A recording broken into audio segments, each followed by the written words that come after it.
बातचीत और इस्लामाबाद में चल रही वार्ता में युद्ध मुआवजे का मुद्दा भी शामिल है। मंगलवार को रूस की RIA नोवोस्तो एजेंसी से बात करते हुए मोहजिरानी ने कहा कि ईरान के आर्थिक विभाग अलग अलग चरणों से सटीक आंकड़े तय करेंगे। उन्होंने बताया कि पहला चरण इमारतों को हुए नुकसान का आकलन होगा और दूसरा बजट की आय में हुए नुकसान और उद्योग बंद करने के असर का विश्लेषण होगा। मोहजिरानी ने कहा कि शुरुआती और काफी मोटे अनुमान के मुताबिक अब तक का नुकसान करीब 270 अरब डॉलर तक पहुंच चुका है।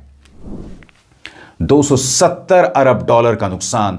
और वो ये भी कह रहे हैं कि कई परमाणु संयंत्रों को भी नुकसान हुआ है, जैसे बुशहर परमाणु संयंत्र, और अमेरिका को इसका मुआवजा देना पड़ेगा। ट्रंप जिस अहंकार के साथ ये बातें रख रहे हैं कि साहब अगले 2 दिन में बातचीत हो जाएगी, युद्ध खत्म हो गया है, वो ये तमाम चीजें इसलिए कह रहे हैं। Financial Times: The Iranians believe that the time is on their side in this confrontation, and they are probably right. The longer the Strait of Hormuz is closed, the more economic and political pressure on the US and its allies will mount. गौर फरमाइए कि financial times की report का जिक्र क्यों किया ईरानी news agency ने। Financial times की इस रिपोर्ट में कहा जा रहा है कि यह गतिरोध जितना ज्यादा चलेगा, ईरान को उतना फायदा होगा। स्ट्रेट ऑफ हॉर्मूज में जितना ज्यादा गतिरोध पैदा होगा, अमेरिका के लिए उतने मुश्किल हालात पैदा होंगे।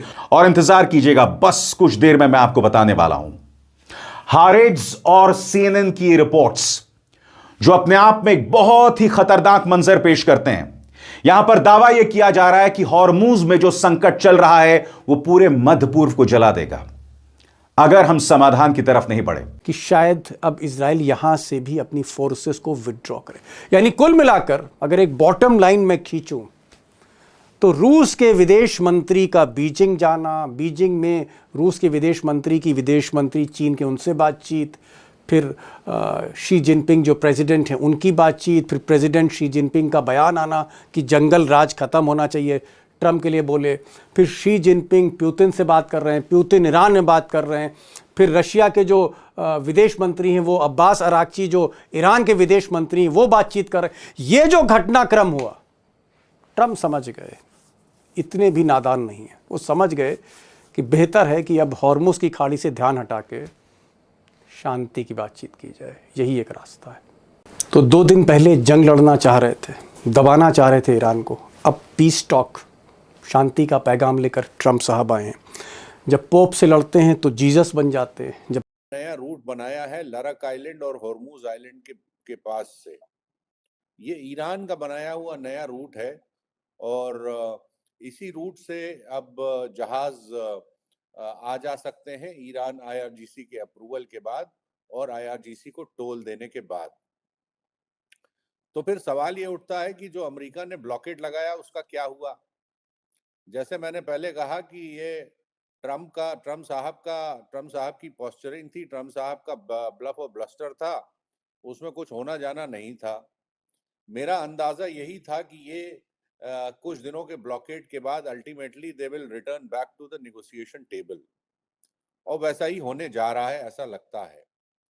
अब ये इसके पीछे देखिए कई ताकतें काम कर रही हैं, जिसमें सबसे मेन जो है वो है चाइना।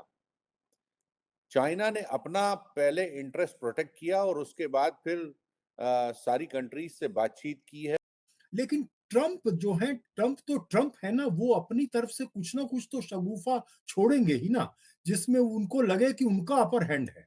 तो वही दिखाने के लिए उन्होंने ये हार्मूज वाला मामला ये फिर से छोड़ा।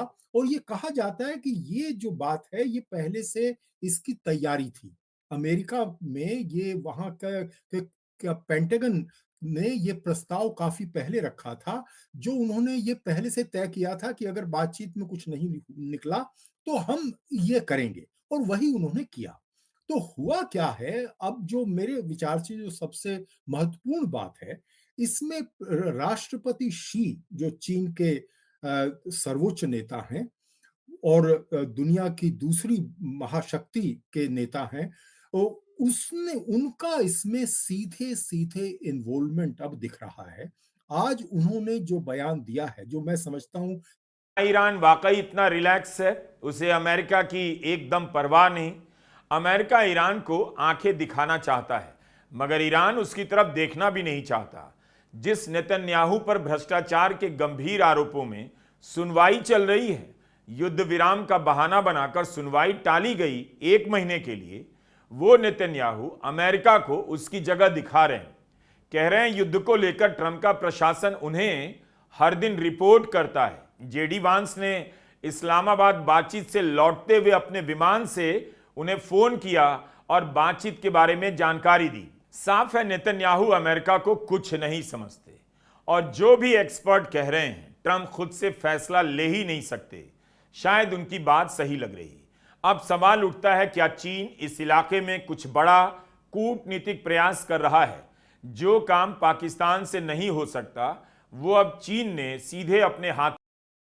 टीम की उपस्थिति कुछ और ही बता रही है। कितनी सहजता और आत्मविश्वास, फिक्र ही नहीं कि सुपर पावर से डील कर रहे हैं। अल जजीरा ने खबर ब्रेक की है कि पाकिस्तान ने अमेरिका और ईरान को दूसरे दौर की बातचीत का प्रस्ताव दिया है। तुर्की की न्यूज एजेंसी अनादोलू ने पाकिस्तानी सूत्रों के हवाले से रिपोर्ट की है। बातचीत को लेकर दूसरे राउंड की शीर्ष बैठक बहुत जल्द इस्लामाबाद में हो सकती है। कौन कौन भाग लेगा इसकी जानकारी अभी नहीं, लेकिन सूत्रों का कहना है ट्रंप 2 मई के चीन दौरे से पहले डील फाइनल कर लेना चाहते हैं। यह भी बात निकल कर आ रही है कि इस बार 45 से 60 दिनों के युद्ध विराम की कोशिश हो रही है। तो क्या होर्मुज का ब्लॉकेड अमेरिका का नया ड्रामा है?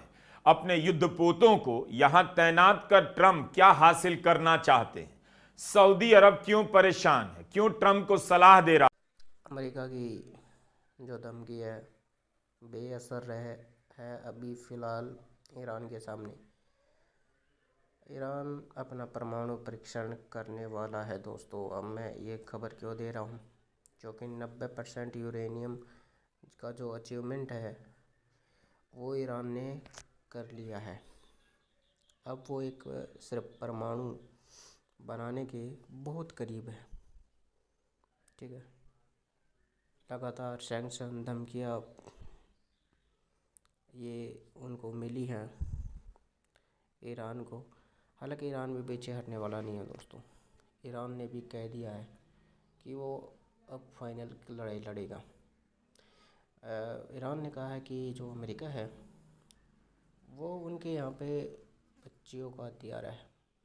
छोटी छोटी बच्ची जो स्कूल में पढ़ती थी, अमेरिका ने वहाँ पर बम डाले हैं। उन बच्चियों का क्या कसूर है?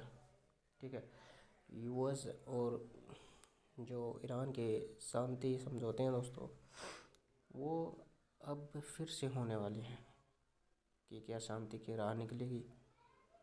ठीक है, हालांकि ईरान अपने परमाणु जो परीक्षण है उससे पीछे नहीं हटेगा। ठीक है, ये क्लियर ईरान ने बोल दिया है कि वो अपने परमाणु परीक्षण तो करके रहेगा। इसके लिए उसको जो भारी कीमत चुकानी पड़े वो चुकाएगा। अब भी वो चुका रहा है। तो यही है दोस्तों, अब पावर है वो शिफ्ट हो रही है। अमेरिका जो बड़ा खुद को सुपर पावर समझता था, अब उसकी हेकड़ी कहीं ना कहीं निकल रही है। अब देखना ही है दोस्तों कि ये युद्ध कितने दिन और चलता है। और आप चैनल को सब्सक्राइब कर लो ताकि हर वीडियो का नोटिफिकेशन आपको मिलता रहे।